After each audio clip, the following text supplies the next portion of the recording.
Hi everyone, today I'm going to do a taste test of Trader Joe's roasted potatoes with peppers and onions. So here I have it already. I didn't do the microwave. I really not a big fan of the microwave.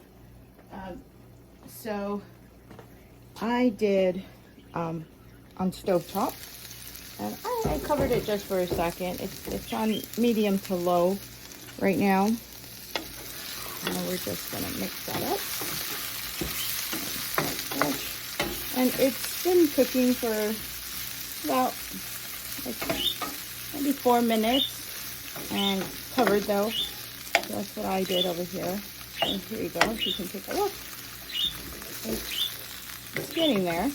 Now you can make, it says on the package, you can make it as crispy as you like, or you can just, heat it up to, or as long as it's heated all the way through, right?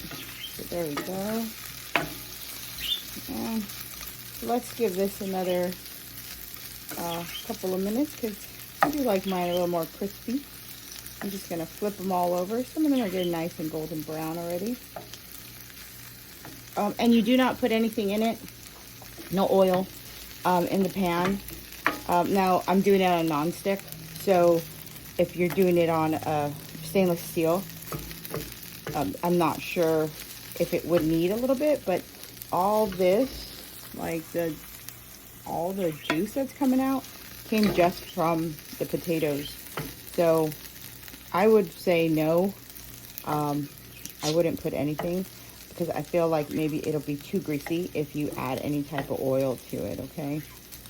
All right, so we're gonna let this cook for a little longer more, and we'll come back to it. Okay, so it does have a couple of things extra that I don't really like, which is like the sugar. I understand potatoes don't really need sugar, but here we are. So this is my first time trying this. So let's see how it goes. And I can give you an approximation of how long it actually takes to do it on the stove top.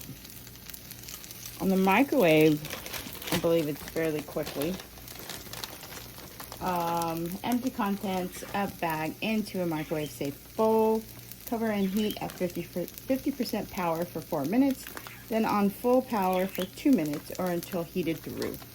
I mean, you could if you don't have a stovetop, or if you don't mind, making it really quick in the microwave.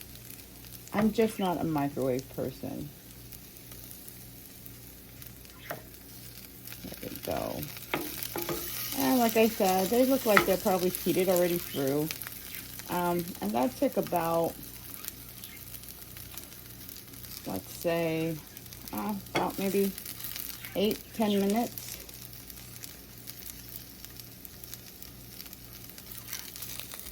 And they're about getting nice and toasty. Some of the big ones need a little extra.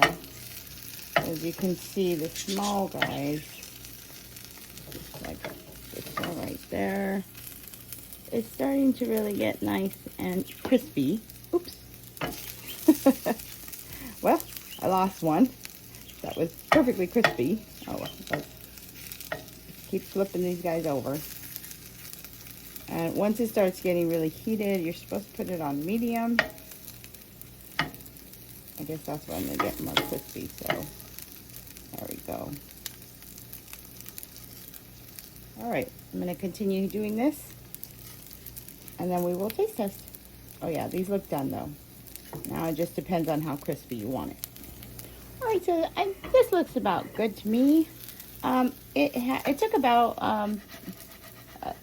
12-13 minutes to get nice and golden brown. And like I said, do not add any butter or oil, anything to it, because it already has it. And it comes out quite nice. So let me get a little fork. And let's take a look. Let's see how this tastes.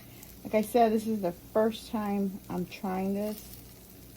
So it's a little, so you gotta watch them, huh? They do get nice and toasty once they thaw out. But let's take a look. Let's take a taste. Now I'm gonna be eating this with with egg. So I'm going to make an egg and either pour it on top or scramble the egg and just mix it in with it, or put it as a side. Okay, well,